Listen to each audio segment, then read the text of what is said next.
Welcome to Autism Live. We have a very special guest on the phone this morning, as promised. We have Temple Grandin on the phone with us. First of all, Temple, good morning. Good morning. How are you doing? I'm good. I understand that you had a great deal of snow this morning. Oh, we had a horrible amount of snow last night. I gave a talk over in Greeley at the educational college, and the roads were just horrible coming back home. Wow. It's not supposed to happen at this time of the month in April, is it? In the beginning of April, maybe, but craziness. Well, Temple, we have so many questions for you. It's kind of overwhelming. We put out a call to parents asking if there was anything that they wanted to ask you and individuals who are on the spectrum. And we have so many questions. There's no way that we're going to get through all of them, but I want to get to as many as possible. So if it's okay with you. Why don't you try to pick out the questions where people may have had the same question, from several different people. And I've tried to do that in a couple of different things. Starting with the first question is, what was the most difficult thing that you've had to overcome during your teenage years, and how did you overcome it? Oh, teasing and bullying was absolutely the worst. And the only place where I was not teased and bullied was when I was horseback riding or doing Model Rocket Club or doing electronics lab. Those specialized interests were refuges away from teasing. Now, one of the problems we have today is today, if I had been out riding, they would have been texting me all kinds of horrible stuff like tape recorder and workhorse. Those were some of the names that they called me. Teasing was the worst possible thing. I can't emphasize enough the importance of getting these kids involved with shared interests, like electronics, school play, band, because those can be refuges from teasing. Okay, absolutely wonderful question. This is a great question that came in from a viewer. What do autistic people pay attention to when they are communicating with other people? Well, when I was young, I didn't even know about all the little subtle eye signals. I didn't even know they existed until I read about them in a book when I was 50 years old. And that's sort of like not knowing the language. Now today there's so many educational materials that can teach people those things. Absolutely. But for younger kids, when you were younger and you didn't know about those things, what kinds of things did you pay attention to? Well, I could knew if somebody was laughing out loud or if somebody was mad. I certainly understood that. It was the subtle things that I did not understand. Yeah. Interesting. Was there something, though, were you somebody who looked at people's faces, or did you just listen to the tone of their voice before you knew about those subtle things? Well, the only subtle sign that I picked up was tone of voice. Okay. And when I was getting my business started, I would sometimes call up clients, and if they had a little whine in their voice, then I knew that maybe they weren't happy with me. And that's a subtle signal that animals pick up. If you went up to your dog and you went, "You're a horrible dog," and you said it like that, he'd wag his tail. Yes. Because he's going to be cueing into the tone of voice. Right. Very fascinating. Okay, so tone of voice then is probably really important, especially when you're working with younger kids. Yes. Okay, interesting. All right, a little bit more specific question here. My 5-year-old is high-functioning autistic. When he gets agitated, for example, his sister takes his toy, he thumps himself in his head and his face. What can I do to make him use his words? And they wrote, "P.S. Your life story was an awakening for me. I understood my boy so much more, so thank you." Well, that's really good. I'm glad that they understood him better. One of the things we've got to do is teach kids about turn taking, because I was reading some research where some of the executive function problems can be improved with the kid has to learn how to inhibit a response. And I was taught turn taking with the Parcheesi board. Also, I had to learn that you've got to give those dice a fair shake. And I was always encouraged to speak. But I think working on activities where he has to inhibit a response will help on this. Absolutely. I think board games are absolutely great. I'm a fan of board games, too. We taught my son so many different life skills using board games, and it was very reinforcing. They really helped me. Well, and Parcheesi was your favorite one? Well, you see, right after the war, when I was 2.5 years old, the children's board games just did not exist. Oh. And so the checkers was too hard, and so my mother got the two easiest grown-up games, and they were Parcheesi and Chinese checkers that you play with the marbles. Right. And the Parcheesi board was the main board game that was used with me when I was very, very young. Wow. Do you still play board games, Temple? No, I don't now, but I really recommend them for little kids. The other thing is, back in the 50s, things that were really fun, you had to do with other kids. Because when I was a little older, I got a table hockey set, and that was my favorite thing. But you have to play that with somebody else. Yeah. That's a really good point, because a lot of games now, kids get to isolate with computer games and things and be by themselves. Even if they're chatting with somebody else, they're very isolated while they're doing it. Well, I think we've got to be doing more activities involving turn-taking and playing with other kids in the real world. Now, something like a Wii. Okay, if you do tennis doubles on the Wii, yes, yeah, that is doing something. So I'm not anti-technology. Right. But let's do things where the kids have to interact in real life. It could be with an electronic game. You can get electronic Scrabble now. You can play that, yeah. With two kids playing it on a phone. Yes. But I want the kids interacting in the real world together. They have got to learn those social skills. Absolutely. And if you use an electronic device, fine. But I want them taking turns with that thing that's on the phone. Okay, great. Interesting that you brought up technology, because our next question was about getting equipment and technology and finding funding for it. And they wanted to know if you're aware of any grants or insurance that would help to cover that. We're looking for an iPad, since it has apps that can help with speech issues and task management. Well, one of the things now is old iPads can probably be bought very, very cheaply on eBay. The iPad 1 is going to work just fine. Now, I know the Pro to Go is kind of pricey, but I think if you look around, you can find other apps that are free. Yes. Also, for older kids and high-functioning kids, there's fabulous free college courses online. Yes. Things like Coursera, edX, and Udacity, and Khan Academy. Absolutely. You gave me some great advice about that for my son. We actually wrote a blog about it on our site, listing all those things that you had told me for my son. If people are interested, they can go to our blog to find that. How many hits did you get on that stuff? You know what? That's a really good question, and I'll have to look that up for you, because I don't know off the top of my head. But I will find that out and let you know, Temple, because it was really good information. Yes, because it's okay. Let's do some more questions. Yes, absolutely. We had a lot of questions about sensory issues. One in particular, my 9-year-old has a lot of sensory issues that cause her to flap her hands and jump up and down when she's excited. Is there a way we can help her to control these overstimulations?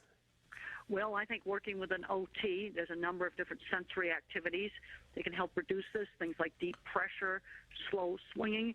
Another thing that helps is just heavy work. I think one of the reasons why I liked cleaning the horse stalls so much when I was 15 is that the heavy work helped to calm down my nerves. Interesting. And lots of exercise also helps. Other things, fish oil supplements. I've been taking some B6 and magnesium that I just buy over at Whole Foods, and that's been helpful for me. I get the Blue Bonnet B100s. Let's get 10 tons of sugar out of the diet. Yeah. And I found myself, I've got to have some animal protein in the morning. Otherwise, I just cannot function. Interesting. But work with a good OT that's trained in sensory activities. Also, what was done with me, I was allowed to have an hour after lunch where I could just veg out and spin things. But then there were other places where it was not allowed, like the dinner table or in the classroom. But some of these kids need to have sensory breaks where they can do a calming activity. And one of the reasons some kids do these behaviors is that they are calming. Yeah. But the problem, you let the kid do it all day, his mind's not going to develop. Yeah. Yeah, well, I think that's super duper advice. You had talked the last time we talked with you about limiting the amount of time that they could stim, and we've had several parents write in and they've said how effective that has been working with their kids. Good. Very good, good advice. We limit it. We don't eliminate it. We limit it. Absolutely. Super advice. Somebody wants to know, what are your thoughts on yellow street signs similar to those for deaf or blind people for neighborhoods with autistic children? I'm battling with my city trying to get one. They say they're only available for people with physical disabilities or sensory issues. I say to them that autism can be both.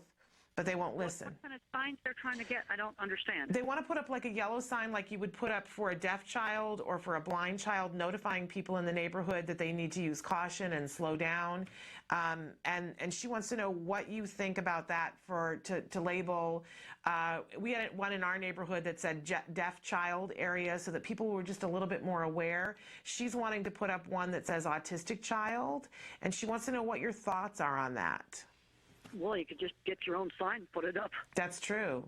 That's true. But do you think there's anything negative in terms of doing that and notifying people in the neighborhood? One of the problems is I think drivers might get confused because they're going to know what a deaf child is. Yeah. But, you're not sure what an autistic child's going to do. See, sometimes they get so much in their own world that they act like they're deaf. Yeah. They're not aware of what's going on around them. And so maybe if the concern is that the child elopes, maybe they need to put up a deaf child sign. I think what she's concerned about is safety. Just put up a sign, something. I know that a lot of people don't like the word handicapped, but I'm looking at drivers. Yes. Going down a street. For them to I understand. think they're going to react better to a sign that said handicapped child caution than autistic child, because they're not going to know how to react to that. Okay. Because you don't know who's driving down that street. Great. And speaking of driving, our next question is about driving. What challenges did you face when you first learned to drive? My son is 16, has Asperger's, and doesn't want to drive, but will if pushed to. He's a very good driver with a few exceptions that make me too nervous to let him go out on the road alone. Just wondering how you felt and how you handled this experience. Well, I spent a year on easy roads before I did any freeways or did any traffic. Okay. You've got to get the driving, in other words, braking, steering, and gas, so practiced that it becomes like autopilot, where you don't have to think about that. And then ease into, more difficult traffic. And that deals with the multitasking problem. He needs to just get hours and hours and hours behind the wheel, parking, driving in totally safe places, like a big supermarket parking lot, the little road in a suburban cul-de-sac. Yeah. Practice, practice, practice. Because what was done with me was out on my aunt's ranch. The mailbox was 3 miles away, and 6 days a week, I drove the car up to the mailbox on a dirt road. Actually, it was a pickup truck with 3 on the column with a really awful balky clutch. So that was 6 miles of driving I did a day with my aunt sitting right beside me for an entire summer. And that's a lot of practice. He's got to just get in the hours of practice. Okay. And then you go on an easy suburban street where you got to do a few lights, there's just a few other cars, and you gradually work into more difficult situations. Okay.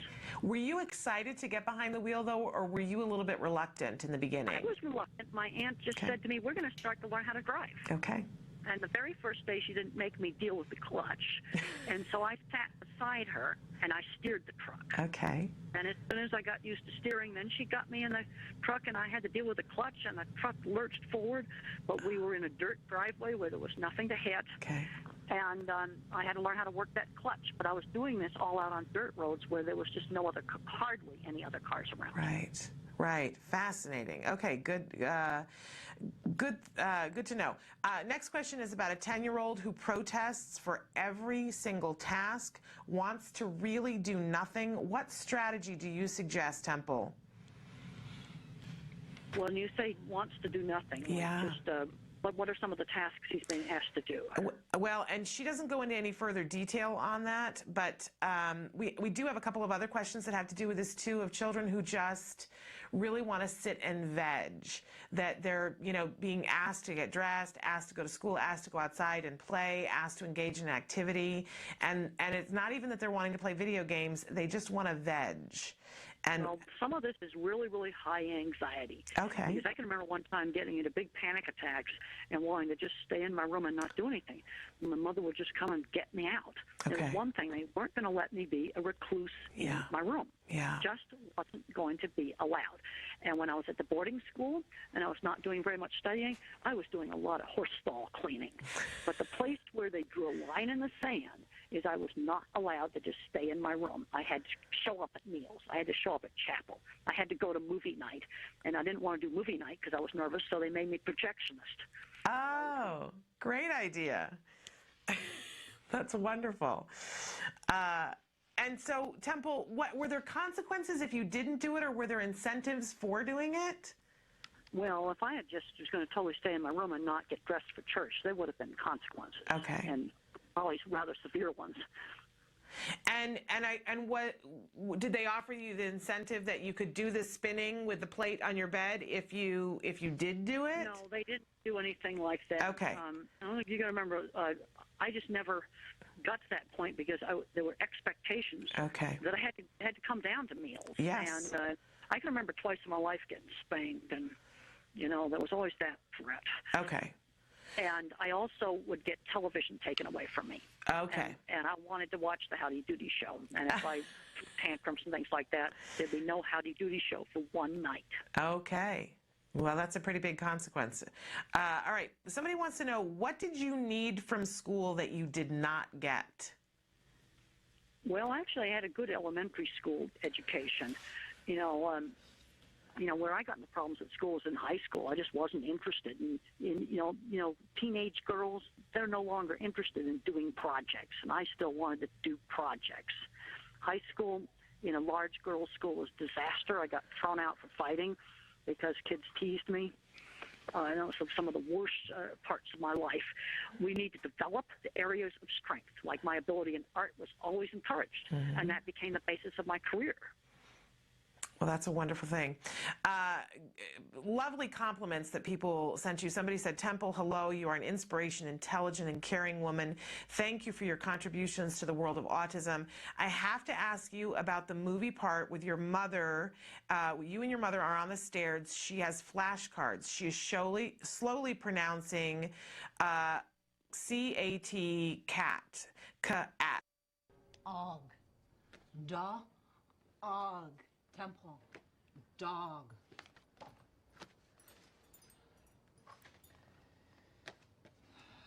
Temple. Cat. At. Cat.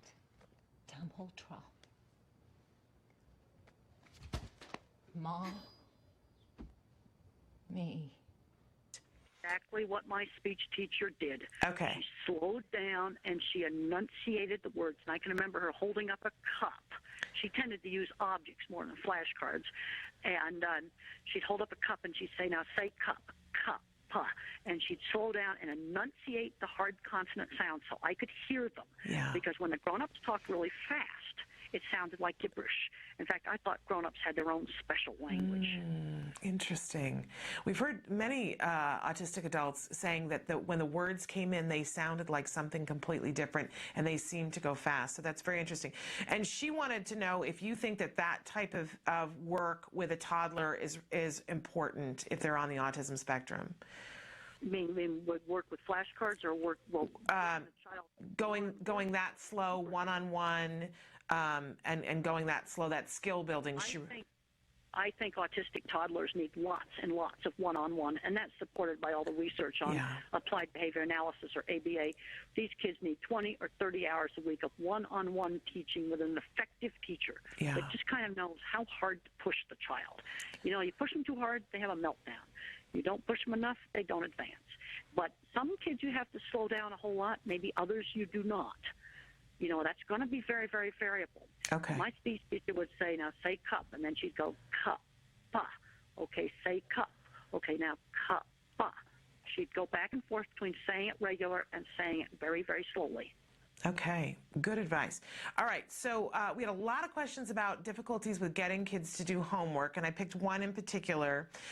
She writes, my autistic daughter is 9 years old and has meltdowns when it comes to doing homework, especially when it comes to putting pencil to paper, knowing she knows it in her head. At times she can rattle off the answers orally, and other times when it's the easiest of answers like 2 + 2 = 4, she says it's too hard.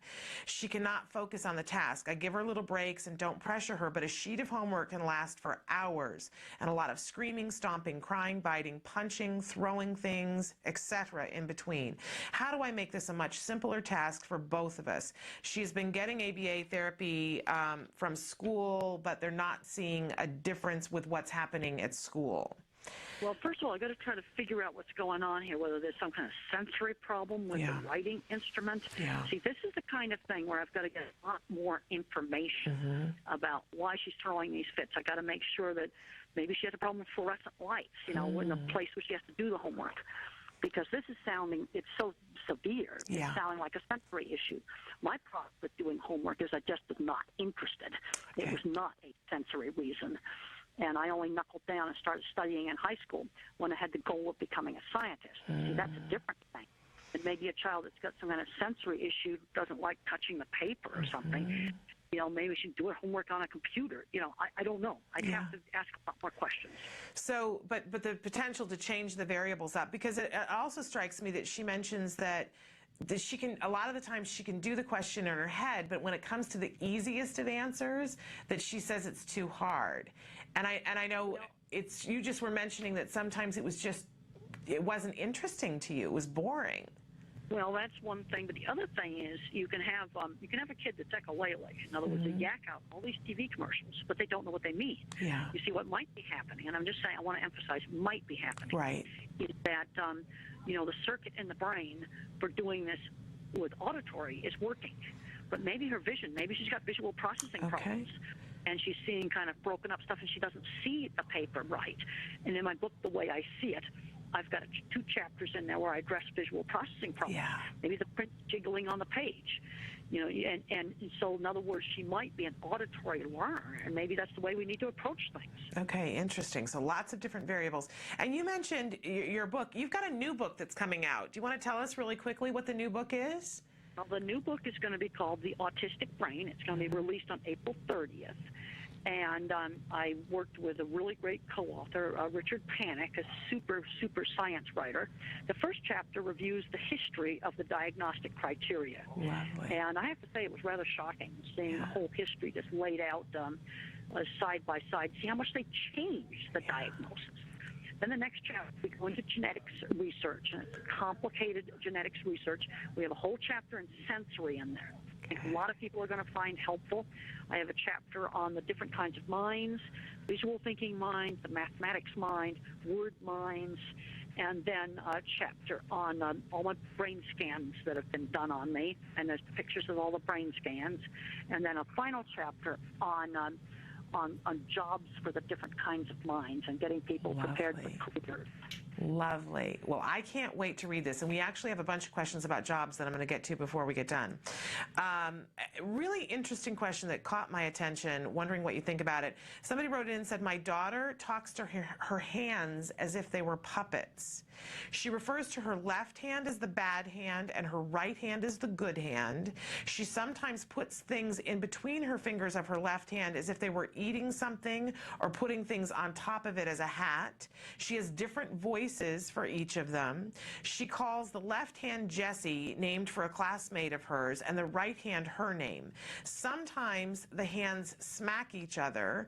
Could this be something that is going on at school that she's having a hard time telling us? My daughter does talk, but she has a hard time expressing how she is feeling and gets frustrated when I ask. Well, she may be just trying to act out with her hands. Yeah. You know, literally just using them as puppets. And I don't know how old this child is or what exactly the level of functioning is. But one of the things I've observed in autism is you can have, like, you know, like in my own case, for example, my visual thinking works really well, but my algebra department is broken. There's a tendency to be uneven skills. And she may be, you know, talking, maybe things aren't hooked up all that well, but she's just trying to act it out with her hands because that's how she's trying to communicate. Absolutely. We had a lot of questions from parents whose children don't speak and wanting your help. One in particular, my son is 10 and is totally nonverbal but very bright. He's the only student in his class that sight reads, and he spells quite well, no tantrums, very affectionate, great eye contact, and very gentle but totally nonverbal. His developmental neurologist says he has a great constitution and could start talking soon. Is there anything I can do to help him start speaking? He does flap his hands and lines up his toys, but otherwise seems to be really far ahead of his other classmates. Well, what I'm wondering is maybe he needs to just start typing. Yeah. Like give him a laptop or even better yet, give him an iPad. And the reason why that works better is because when you type on the virtual keyboard, the print appears right next to the keyboard. Because some individuals that are nonverbal can't attention shift from print appearing on the top of the laptop screen and then have to look down at the keyboard. And that's why sometimes laptops don't work. Okay. iPads do. do, I would just introduce this kid to typing. Okay. Because I think he might become totally fluent typing. Yeah, absolutely. I think that's great advice. I would definitely try that, and I would probably start with an iPad because that solves the attention shifting problem. Love that. So many people wanted to know about telling their child that they have autism and when you knew that you were autistic, and if you have suggestions about how and when to tell someone that they're on the spectrum. Well, the kid can read. I mean, I have the book, Cy Montgomery book, Temple Grandin by Cy Montgomery, which is a really nice little book. And there's a number of children's books out. There's Little Rain Man by Karen Simmons.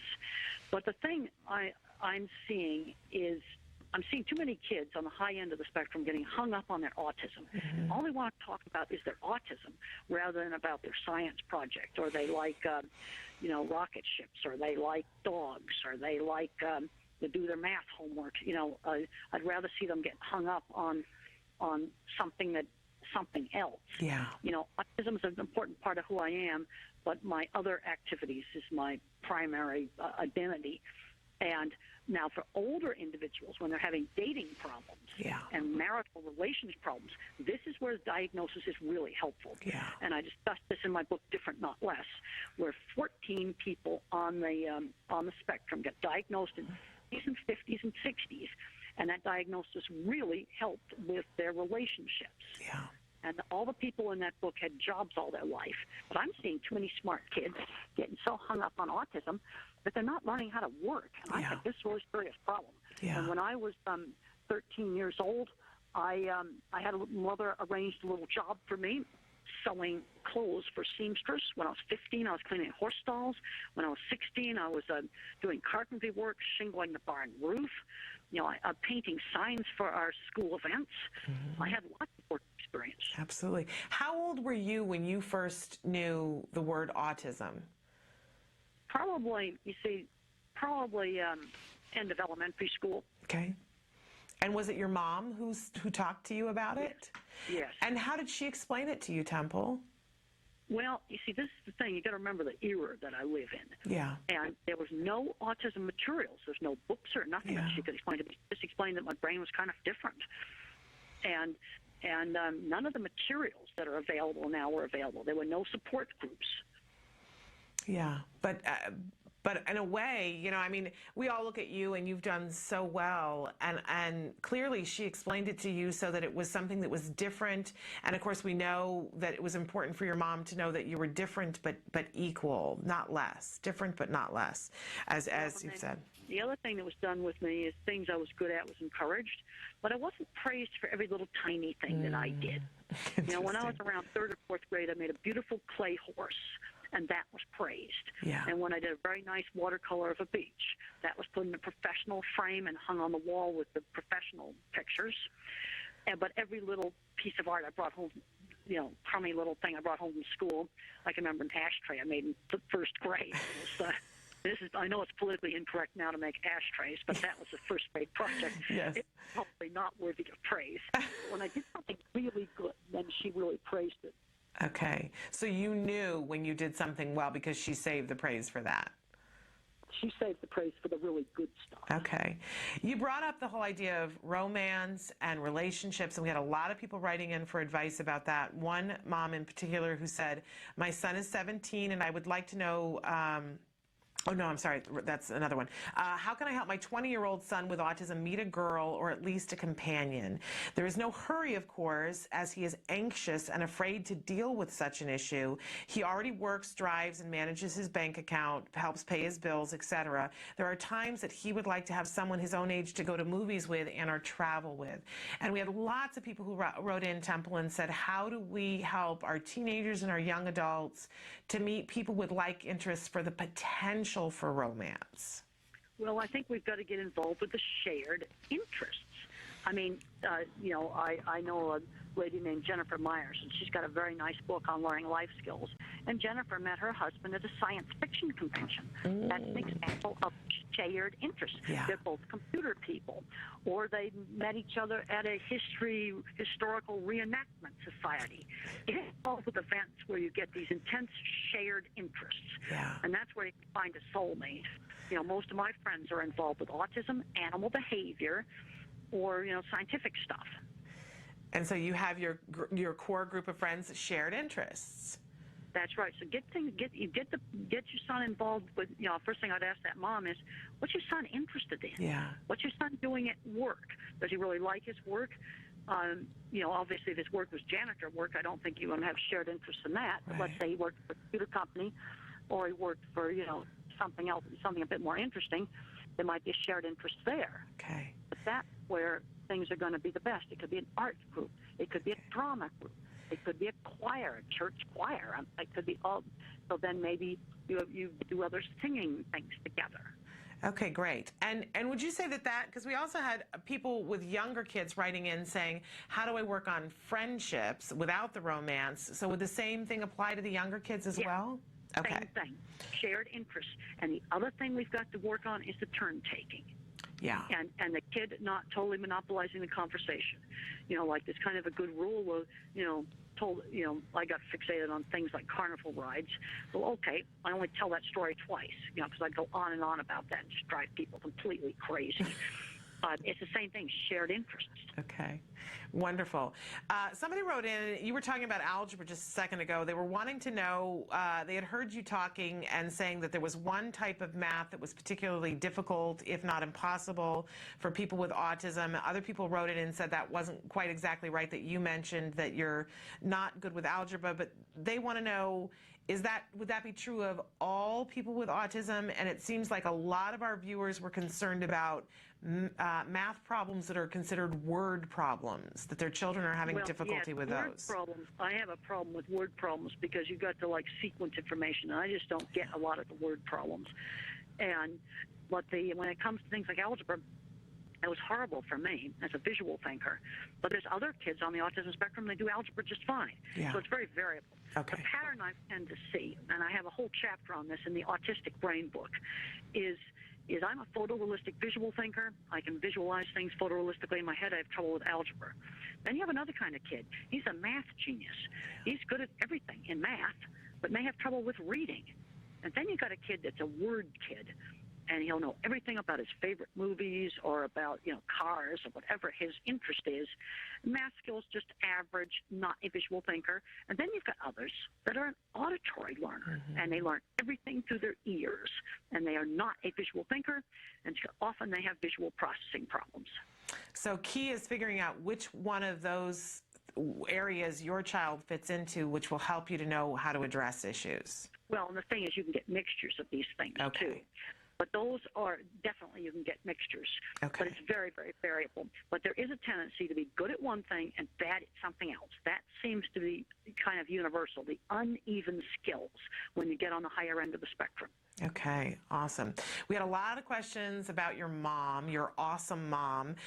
Somebody in particular wanted to know, what do you think your mother would say is the single most important thing she focused on when raising you? Well, she just focused on, she had a good sense of stretching me. She just knew how hard she could push. Push too hard to get a tantrum, but she was always stretching me just a little bit outside my comfort zone. I'm seeing too many kids that are kind of coddled too much, and they aren't learning how to shop and things like that. Now, obviously, no surprises. Surprises cause panic. It absolutely cannot have sudden surprises. Okay. But she kind of just knew just how to kind of stretch me and get me to develop. Okay, awesome. What an awesome lady your mom is. Somebody else wants to know, do you have strategies that you have found successful in working through emotional highs and emotional lows? Well, a lot of that's been controlled now with antidepressant medication. When I got to be a teenager, I had a horrible time with constant panic attacks and anxiety, and that is controlled with antidepressant medication. Okay. And, I have a lot of information on medication in the Way I See It book and Thinking in Pictures. Oh, there's way too many medications given out to little kids like candy. But for me, A low dose of an antidepressant stops the anxiety. Okay. And you've got to use very, very low doses, because if you use too high a dose, you're going to get agitation and insomnia. I've had probably 100 parents say to me, oh, he did just wonderful on a low dose of Prozac, and we doubled it, and it was just horrible. Okay. He should have stayed on the low dose. And we had a lot of questions that came in about medication, those sorts, and people were wanting to know, how do you feel about prescription medications versus homeopathic medications for anxiety, if you have any preference? Well, I think we need to get rid of all this fighting between the alternative and regular medication. In very young children, I definitely want to avoid heavy-duty drugs with bad side effects, like the antipsychotics, like Risperdal or Abilify. I want to try to avoid those in young kids. Mm-hmm. Let's do some of the diets first. Yeah. Those help a subset of kids. Dairy-free, wheat-free, maybe try some B vitamins and some magnesium. Fish oil supplements have a good effect on the brain. Not eating a ton of sugar, getting plenty of exercise. Yeah. Let's do some of those things first. But there are some older kids and adults that are going to need some careful, conservative use of medication. And I recommend that you read Thinking in Pictures and my second edition of my Way I See It book. I also have some information on templegrandin.com. Okay, awesome. I love this question. We had a lot of questions about educating other people about how the autistic brain works, and I'm loving that you've got a whole book about this coming out. The question is how you learn to express the manner of your thought process so that others might understand how you think and thereby help you to understand how neurotypical people think. My child struggles daily with making themselves understood in a neurotypical world, and you seem to have gained an understanding, if not an actual knack for it. And I do think, Temple, I have to say that I think there are so many things about you that are wonderful, but one of the greatest gifts I feel as a parent, that you do give us that insight, and you've shown us actually visually how your brain works, and it's so eye-opening. How can we help our other kids to be able to show us how their brain works? Well, first of all, when I was very young, I didn't know that other people didn't think in pictures. Right. And one of the mistakes I made when I wrote Thinking in Pictures was just thinking everybody on the autism spectrum thinks in pictures, mm-hmm. which is not true. Mm-hmm. And then I started, reading more and more stuff and learning more and more things and questioning people about how they think. I realized how my thinking was different. And there's going to be a whole chapter in the new book just on this whole, different ways people think. I mm-hmm. find this to be a very fascinating subject. Yeah. And I've read other self-reports. I have found that, some of the brain research and some of the self-reports were some of the best things that I read. Now, how can you tell if your little kid what kind of mind he has? It usually doesn't show up until 3rd or 4th grade, 8 or 9 years old. Okay. That is when I did my really good artwork, and my visual thinking showed up as artwork. Things like making a very nice clay horse, for example, and drawing. And you want to encourage the kid to draw lots of other things. If the kid's good at math, that's going to show up, in 3rd or 4th grade. Kid's good at reading, that's going to show up. First of all, what subject is a kid good at? Does a kid like to build with Legos? That's going to be both the visual thinkers and the mathematical thinkers. And then the word kids don't usually care about Legos. Interesting, very interesting, because I hear my kid in there. That's a wonderful thing. Okay, we have a question about dealing with when a child is perseverating on something, because, and of course I've lost it on the list here, but a parent who wrote in said when their child perseverates on something, that it raises their anxiety. And what advice would you give to the parent about dealing with the child's perseveration? Do they stop it or let it be? And then if they're going to let the child continue to perseverate on something, how do they deal with their own anxiety having to do with it? Well, what was done with my perseveration, I was allowed to have an hour after lunch where I could spin things. And other times it was not allowed. Yeah. Dinner table, not allowed.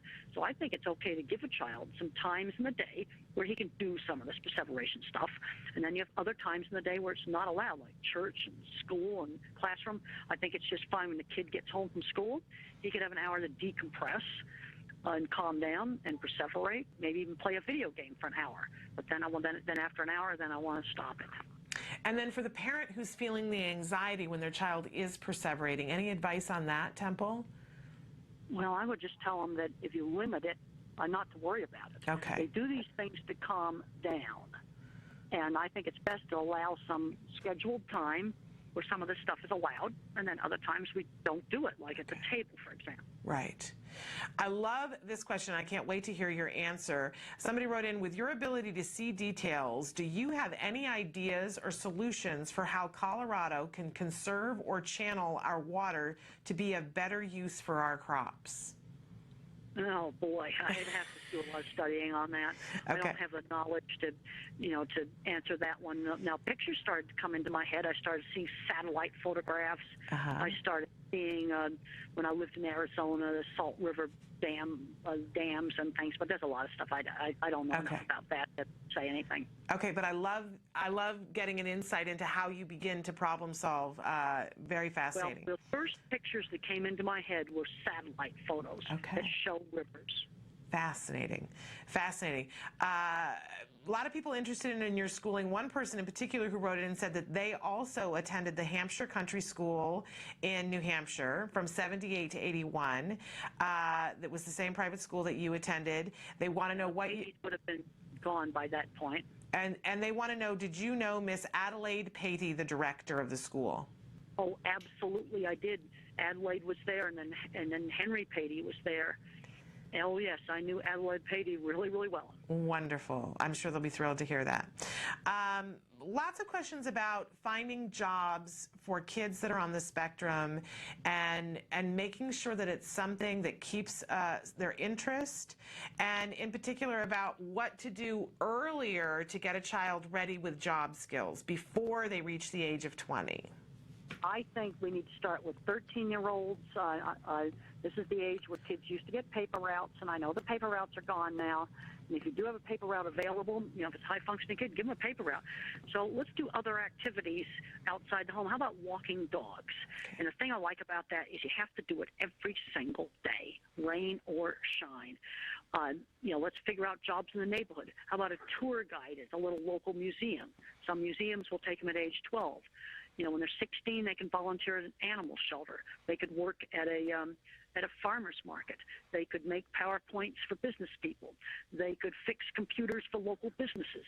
These are things that parents need to just set up in the community with little local businesses to get kids doing things. They've got to learn the discipline of work, and I think it needs to start at 13.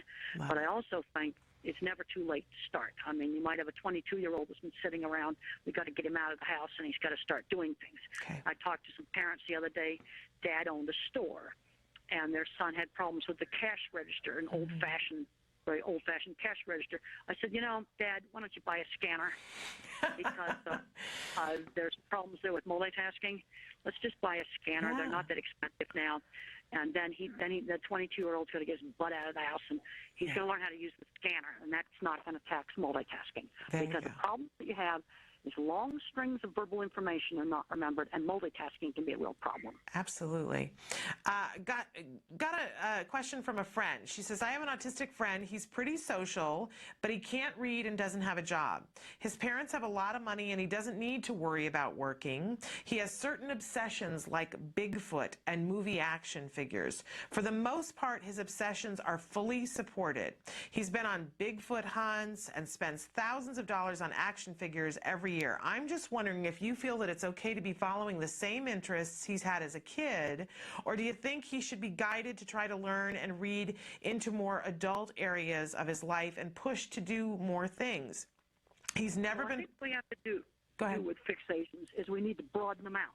When I was very young, I drew constant horse heads all the time. Well, you've got to broaden that out. Okay, let's do the horse's stable. Let's draw a picture of a place where a horse might go.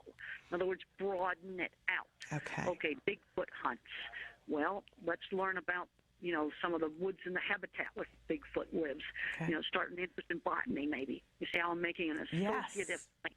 Also, this kid should have been, learning some work skills. Now, I don't know exactly what his level of functioning is.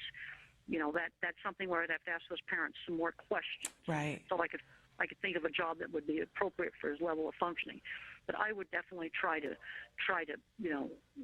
channel this into something else.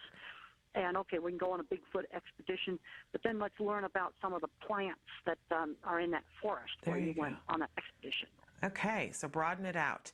A lot of questions about schooling and recommendations for schooling. Some about, one in particular, my son has Asperger's and he's continually bored in school. Do you recommend homeschooling? I don't even know how old this child is. No, I know, and I don't I don't either. know anything about it. You know, I would have to ask more questions. I was one of the teenagers that had to be taken out of a regular school. But if you homeschool a kid, you can't just let them become a recluse in the house. Right. They've got to be out. You've got to get lots of activities planned where they're out doing things. And if you're homeschooling high-functioning teenager, I think we need to get him a job outside the home. Okay, great. I love this one. Any advice you can give someone teaching an autistic child how to ride a horse? Oh, some kids do just great on a horse, and they oftentimes are a little bit afraid when they get on, but there's some nonverbal kids that said their first words on a horse. So there's something good about the rhythm and balancing. Now, I want to emphasize it's not for everybody. Yeah. You know, therapeutic riding is really wonderful for some kids and not appropriate for others. Same thing with service dogs. For some kids, it's absolutely the best thing, but there's other kids that are terrified of dogs because they never know when it's going to bark and hurt their ears. Right. So for one child, it's appropriate. For another child, it's not. Okay. Talking about math, and we talked about algebra a little bit, somebody wrote in and said, my 18-year-old son struggles with algebra too because he can no longer do the math in his head and hates calculators, working on them, but is excellent in chemistry, biology, principles of architecture, and construction. He wants to be a civil engineer. However, I don't know if the math is going to be a struggle and hold him back. Do you have any advice? Well, I couldn't do algebra, so I basically had to go into the field of industrial design. Okay. You know, when you build projects, you have both the industrial design part, the art part, the architecture part, and unfortunately, a lot of universities require algebra. And the only way I got through college was back in '66. The required math class was finite math, which is matrices, probability, and statistics. And I get worried that this algebra requirement is going to block a lot of people. Now, if the problem is doesn't want to use calculators, I'd like to try to figure out some way to get around that. I also find kids that cannot do algebra go to geometry and calculus just fine. You know, there seem to be spotty skills. I've seen situations where the child was passing high-level physics and couldn't graduate from high school. I think one of the ways to get around this is to sign up for a few classes in the college in things you're good at and do so good that you get a professor interested in you, and there can be ways to get around some of these requirements. You know, but he's going to need to go in there and do gorgeous architecture projects or something like that, and then sometimes you can get in the back door. And then I'd want to ask more questions about why the calculus is such a problem. Maybe we get a different kind of calculator. Okay, interesting. Lots of questions about music. Do you like music? Is music a comfort to you? And do you think music is a beneficial thing to teach individuals on the autism spectrum? Absolutely, yes. There are some kids that can learn to sing their words before they learn to speak them, because singing is on different circuits. So, yes, I think music definitely should be introduced to kids. There's some kids where high-pitched sounds are going to hurt the ears, so maybe flute might be a bad idea. Okay. There's others that don't like drums. Yes, I definitely, you know, if they really like music, then go with it. Okay, and do you like music? Do you personally find it relaxing? Do you listen to music? Yes, I like to listen to some classical. I like Johnny Cash country, and there's certain kinds of pounding rocks that I just hate. Okay. It's sort of like a, jackhammer on my head, but a lot of music I like. Do you listen to music in the car when you're driving? Yes, I do. And Johnny Cash is your favorite? Yeah, that's one of my favorite CDs. I also really like Beatles. Oh, cool. Very, very cool. Another person who writes, I read where you said that before you became verbal, you would get so frustrated you would scream. I have a 7-year-old grandson who is high functioning on the spectrum. He has a speech delay, but is now fully verbal, and in a regular first grade class. His 2.5-year-old brother chatters a lot but says very few real words. However, he does a lot of screaming and grunting. I can tell it is out of frustration. Do you remember what happened when you finally began to speak? Was it the result of speech therapy, or did you just wake up one morning and start talking? No, I had problems with expressive language, and I had a hard time getting my words out. And you'll see brain scans in the Autistic Brain book that show how I had difficulty getting my words out because the circuits were smaller than normal. And speech problems can be variable. You can have problems with expressive language, problems with hearing, where the hard consonant sounds are not heard, or the kid might be echolalic, but he doesn't know what it means. My speech came in slowly, a few stressed words at a time. But I want to emphasize, these things are very variable. Okay, but I listen to you now, Temple, and you are so expressive, and you are such a brilliant speaker. Is it just that you continued to work, and that the people around you just didn't let up and kept working on those skills with you? What do you attribute your success to in the area of in this area of verbal communication? Lots of hard work. You've got to keep learning. When I gave my first talk in graduate school, I panicked and I walked out. And you just get better the more you do it. You just keep learning. It's gradual. There's no single turning point, no single breakthrough. Okay, absolutely. And I know we have to let you go in a minute. Have we got you for just like 2 more minutes? Okay. Okay. I want to know, you talked a little bit about art, and we had many questions, people writing about art, and for kids who already seem to have an ability with art, how much do we want to encourage that with autism? And for children who get frustrated doing art, is it something that we want to keep massaging and have them continue, don't give up on art, have it be a part of their curriculum? Well, if the child's good at art, I want to develop it, because art's the basics of my design career. Child's good at art, develop it. I wasn't allowed to just do constant horse heads. We're going to have to learn how to draw other things. And if you have a child that absolutely hates art, there's a point where I'm going to back off. Okay. Don't pound on the thing that they have difficulty with. Build on the area of strength. Build on the thing the child's good at, with the goal of turning it into a career. Okay. A question about learning other languages. People wanted to know if you think that's terrible. They want to know if you studied Latin. I never studied Latin, but I got a D in French. Okay. But then on the other hand, you've got autistic kids that absolutely excel in language. Okay. This is where you get back to the uneven skills. Right. Some are going to be super good at this, and others are going to be super bad like me. Okay, we are out of time, but we appreciate you so much, Temple. You are an inspiration to all of us, and I know you got a lot of things to do to promote your book. Again, it's called The Autistic Brain, and it comes out on the 30th of April.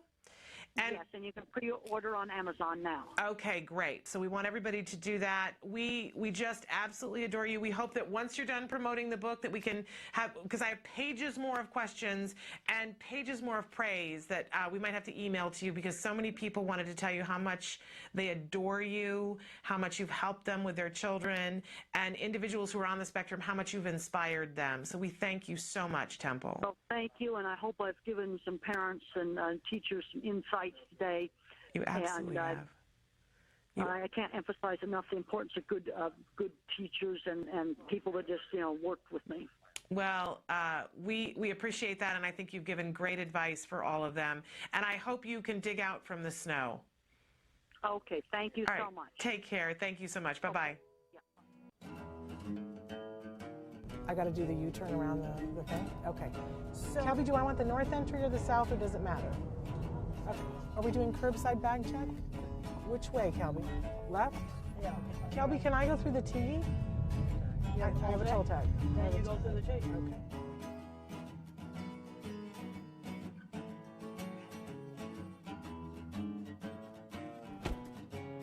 What do you do that, like, you could just spend 2 hours doing and have it suck all your time? Oh, I like to look up interesting research articles on animal behavior. Found a really interesting European papers on how wolves are different than dogs that I read last week that were very, very interesting. Very cool. Because I've always talked about a brain can be more social emotional, or a brain can be more cognitive. Yeah. And the wolf turns out to be more cognitive, and we've bred the dog to be more social emotional. How fascinating is that? Very, very interesting. The wolves were very good at watching another wolf solve a problem. We were talking a little bit about television before, and I cannot believe that what you said to me, what you like to watch on television. Star Trek. I was a Star Trek fan when I was a teenager. I like the Star Trek Next Generation. I was watching that when I was working on my PhD in the 80s. And so Total Star Trek fan. what's your favorite series, and what's your favorite character, and what's your favorite Mr. episode? Spock was my favorite character. Love it. And what's favorite episode? This guy is Let going me to hate see. me. There's a lot of good. My favorite Star Trek movie was the one with the whales. Yes, Yeah, I really mine liked too. that Star Trek movie. And so sad that we lost Leonard Nimoy this year. Yeah. So I didn't know that you like to watch television. Do you like to go to the movies too? Oh yes, I went and saw Gravity. There's certain movies that have to be seen in a theater, like Yeah. Gravity and Avatar. Yes. I wanted to see Inside Out in the theater. I really liked that movie. What did you think of that? I liked it. I think about how the emotions interact. I gotta be honest, I had said after that I thought that it was going to be a great tool for people to show kids on the autism spectrum about perspective taking, Yeah. about what it's like in other people's heads. Well, no, it's more like how the emotions inside your own head sort of conflict with each other. Yeah, absolutely. So I love The Wizard of Oz, and I love the idea of the ruby slippers. She had the way back home. She just didn't know she had it. Yeah. You see, and I think that's a metaphor for a lot of things. A lot of people have the ruby slippers, but they don't know they have them. They don't know they have the key that can open up the door to a lot of really great stuff. So what would you say was your ruby slipper? Well, I had, when some opportunities came up, like when I designed those dip vats, that was a major breakthrough for my business. And when the head of the feed yard came up to me and asked me if I'd do it, I said, give me 3 weeks. You know, a lot of people would have been too scared to walk through the door. Now, this is pre-internet, and I knew it would take me 3 weeks to get some of the information I needed, especially on concrete reinforcement, to design the dip vats. But you did it. I did it. I was on the phone the next day to the USDA to get the drawings on the concrete reinforcement. Wow. So I want to journey back to childhood for just a second and talk about friends, because a lot of times people ask about friends. Who was your best friend? When I was in elementary school, one of my best friends was a girl named Eleanor. And she was the first girl in elementary school to get to take wood shop instead of cooking. And I was the second girl in our school to get to take wood shop. So we like to make stuff. It's all about making stuff. And I had good friends in high school. Even though I got bullied and teased, I got friends who shared interests. Riding horses together, doing electronics together, doing model rockets together, doing stuff together with other students. So you found, like your mom says you found your tribe. Yeah, and you've got to get them in doing things with other people. And you did a lot of theater, and did you sing as a kid? Yeah, I did. One of the problems I was singing is I couldn't synchronize my rhythm with somebody else's rhythm. Do you still have a hard time doing that? I still have a hard time doing that. Because we were going to ask you if you wanted to sing something in the car with us. Well, I think maybe we'll skip that. Weird question. But the one question people always ask us is they want to know if you've ever been in love. No, never have. And you don't feel like you're missing anything. I've seen so much turmoil in so many marriages that I haven't really seen a situation that would be a good model. And yet you gave me really good marriage advice. Because I'm a good problem solver. You have to take the problem and cut it down. And in engineering, you have to find the root cause of a problem. What do you think is your secret to your success as a teacher? Well, presenting things really clearly. Yeah. That's really important. Making things interesting. I think it's also important that it's something in a class that a student can take home and use.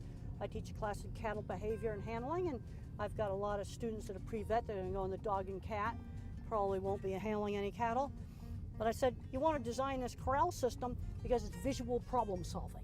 You have to figure out how to do it. It's not a cookbook. And then I have my internet project where they can pick out anything in animal behavior, and I make them dig into a narrow subject that I have to approve, because I want them digging into Google Scholar and PubMed, Science Direct, and the other databases. They got to learn how to find stuff online, and I'm finding about 2/3 of the students are not very good at that. How about this? Make Magazine. This is the kind of thing that a lot of kids on the spectrum need to be doing. The cool stuff in here. Really interesting. Make Magazine is going to love that you Make did that. Magazine. It's a wonderful magazine. And Okay, yes, and they're resurrecting old satellites from mission control and an abandoned McDonald's. Love That's it. the kind of stuff I really like. These are the kind of magazines we need to get into school. Make Magazine, Business Week, Science, Nature, Wired. We got to show kids out there. There's all kinds of super interesting stuff out there. Open But up if the they don't brains. see it, then they don't know about it. Here the I other like night. to geek out on construction Oh, sites. yeah. I like to salivate over all the equipment they've got that we didn't have, like really cool man lifts and nice scaffolding. We didn't have any of that stuff. You didn't. No, we didn't. What did you guys have? A Horrid, compass? horrid ladders that were really dangerous is what we had. I'm gonna pull up right here. Okay. We're gonna get your stuff out. Yep. Put your back up.